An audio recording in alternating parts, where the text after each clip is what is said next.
The hallway shouldn't still be there. You remember turning the corner. You remember the stairwell sign. You remember the office building. White walls, gray carpet, fluorescent lights buzzing overhead like every other building you've ever walked through. But that hallway ended. You're sure it ended. Yet you're still walking. The carpet beneath your shoes is thick, yellow, slightly damp like it has absorbed decades of footsteps that never led anywhere. Your footsteps make almost no sound. The lights above hum softly, fluorescent panels stretching in a perfect line ahead of you. And behind you, you stop. Slowly turn around. The corridor behind you looks exactly the same. Yellow walls, yellow carpet, low ceiling, no doors, no windows, no intersections. Just hallway.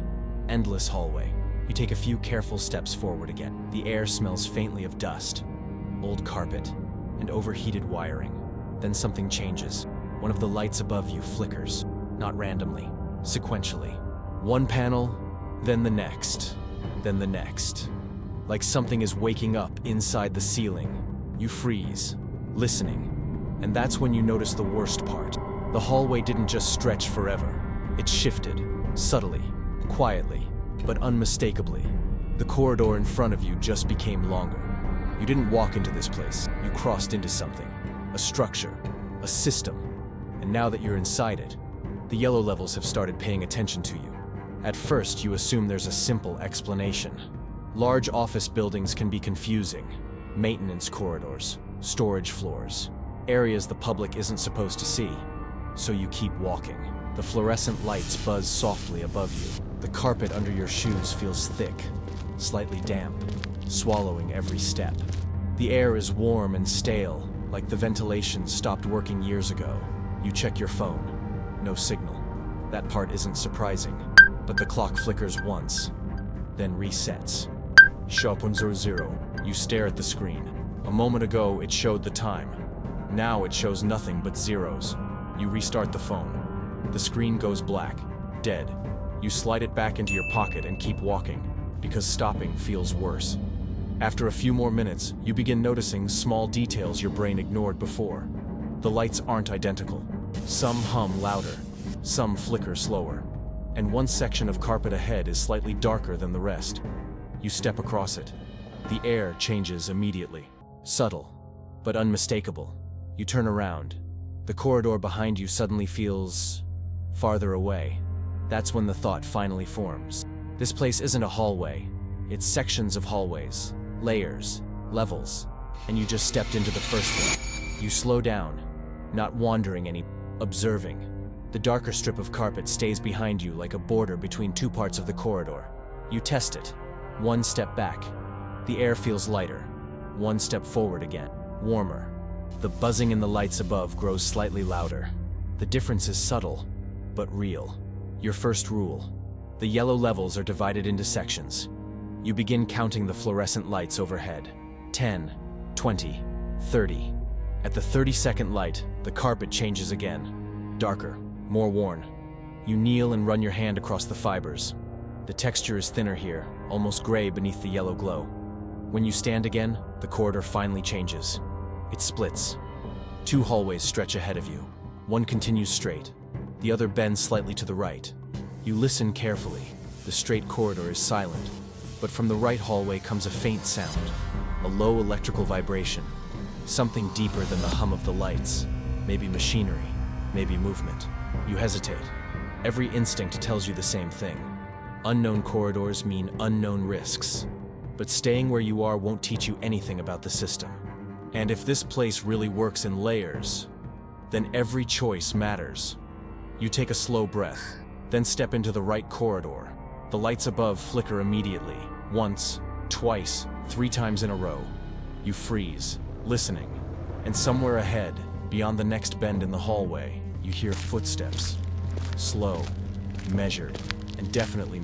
The yellow levels just revealed their second rule. You're not alone here. You stop moving immediately. The footsteps ahead continue for a few seconds, then stop, not fading away, stopping, listening, just like you are. The corridor stretches ahead under the fluorescent lights, empty and silent again. You step backwards slowly. The sound disappears. Forward again. The footsteps return. Step, pause, step, pause. The rhythm feels wrong, not quite human. You look up and begin counting the lights again. 33, 34, 35. At the 36th light, the buzzing sound above you changes slightly. Lower, heavier. You take one more step. The footsteps ahead grow clearer. You step back again. Silence. A realization settles in. Certain points in the corridor trigger activity. You search the wall beside you and notice something small scratched into the wallpaper. 3 vertical marks, then 2 more beneath them, counting marks. Someone else has been here before. Someone else discovered the same boundary. You tear a small strip from your sleeve and tie it loosely around the light fixture above the 36th panel. A marker. Your first real tool against the system. A small victory.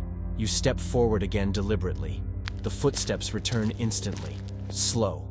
Dragging slightly now. You don't chase the sound. You observe it. Because the deeper you move into the yellow levels, the clearer something becomes. The corridors may look random, but the system behind them is watching how you move. And every rule you discover is something the system can adapt to. For the first time since entering the yellow levels, the corridors stop feeling random. They start feeling predictable. You've been counting the lights for hours now. 30 lights usually lead to darker carpet. Darker carpet usually means an intersection. And intersections usually appear before the walls begin shifting again. Patterns. You test them carefully. Move forward. Pause. Listen. The fluorescent lights buzz softly above you, the sound constant like old wiring hidden behind drywall. You reach another intersection. 3 corridors again. Left, right, straight. But something new appears here. Scratches in the wallpaper. Thin vertical marks carved into the yellow surface. 5 marks grouped together. Then another 5 below them. Someone else has been counting. Someone else has been mapping the system. You run your fingers over the marks. The wallpaper around them is worn smooth, meaning whoever made them stood here for a long time. Testing the same boundaries you're discovering now. You follow the corridor with the most markings. 20 lights later, the hallway widens, and suddenly the space opens. A large office floor stretches ahead. Cubicles, dust-covered desks, broken monitors, and in the center of the room, 3 people. They look just as shocked to see you as you are to see them. You exchange information quickly. They've discovered some of the same rules. The corridors rearrange when people repeat the same path too often. Certain sections trigger sounds, and groups seem to accelerate the changes. Together you compare notes, corridor patterns, marker locations, safe routes. For the first time since arriving here, the system feels manageable. 4 people, 4 sets of observations, 4 minds studying the yellow level. For a moment, it feels like you're finally ahead of the system. Then the fluorescent lights above the room flicker. Once, twice, 3 times. Every panel at the same moment. And the buzzing sound deepens into something heavier. The air pressure changes slightly. Everyone in the room looks up, because now all of you realize the same thing. The yellow levels just noticed that 4 people are studying it at the same time. The lights flicker again. This time the room goes completely dark for a full second. When the fluorescent panels return, the atmosphere has changed. The air feels warmer, thicker, like the building itself just inhaled. No one speaks. Everyone listens, and then you hear it. A sound coming from the corridor you entered through. Slow, heavy, something dragging across the carpet. Scrape, pause, scrape, pause. One of the others whispers quietly. Active corridor, they explain quickly. Some areas of the yellow levels respond when too many people stay in one. Rooms shift, walls close, and sometimes something moves through the corridors until the imbalance is corrected. The dragging sound grows louder, closer. The group reacts instantly. One person grabs the cardboard map they've been drawing. Another takes the flashlight and batteries from the desk. The older man wipes the chalk markings off the surface of the cubicle wall. Evidence erased. You move toward the opposite corridor, but when you reach it, you stop. The hallway isn't the same anymore. The intersection that led into this room has vanished. Where the corridor should bend, there is now only a solid yellow wall. The system already rearranged. Behind you, the dragging sound enters the room. Scrape. Pause. Scrape. Pause. You don't wait to see what's making it. The group runs down the only remaining corridor. The fluorescent lights begin flickering again. But this time, they flicker in sequence. one panel after another, moving down the hallway toward you, like a signal traveling through the ceiling. The yellow levels are no longer reacting slowly. They're actively adjusting the structure, and the deeper you run into the corridor, the clearer something becomes. The system isn't just responding to movement, it's responding to knowledge. You turn the next corner, and the corridor finally goes quiet again. No dragging sound, no flickering lights, just the steady fluorescent hum and the endless yellow walls stretching ahead. For a moment, it feels like you escaped the reaction. The four of you slow down, breathing hard.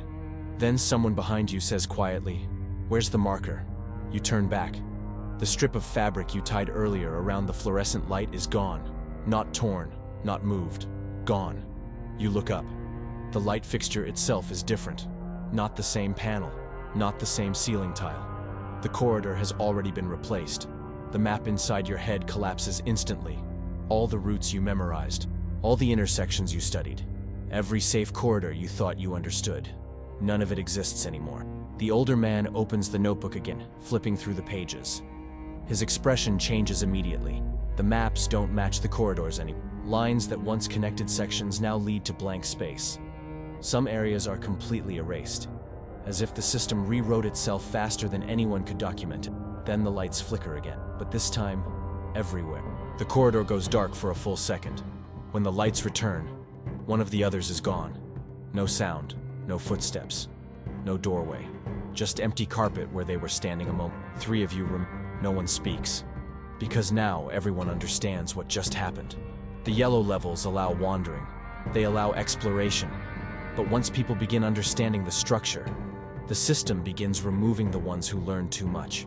The fluorescent lights flicker again behind you, and somewhere down the corridor, the dragging sound returns, closer than before. The dragging sound stops. The fluorescent lights stabilize. The corridor returns to its quiet, endless hum. You and the two remaining survivors stand there, staring down the yellow hallway that now looks exactly like every other hallway you've seen since arriving. No intersection, no markers, no signs anyone was ever here. The older man slowly closes the notebook. You glance at the pages one last time. The maps are fading. Lines that once traced corridors now blur into meaningless shapes. Routes erased, paths rewritten, evidence disappearing. As if the system itself is correcting the record. That's when the final realization settles in. No one maps the yellow levels. No one studies them long enough to control them. Every person who gets close eventually reaches the same moment. Understanding. And the moment that understanding becomes complete, the system resets the structure. The fluorescent lights hum softly above you. Somewhere deeper inside the endless corridors, new intersections are forming. New patterns. New thresholds waiting to be discovered. Because the yellow levels aren't a maze, they're a process. People enter. People explore. People begin to understand. And when they do, the system quietly removes them. Then it rebuilds the corridors and waits for the next person to walk into the hallway that shouldn't exist. The system continues.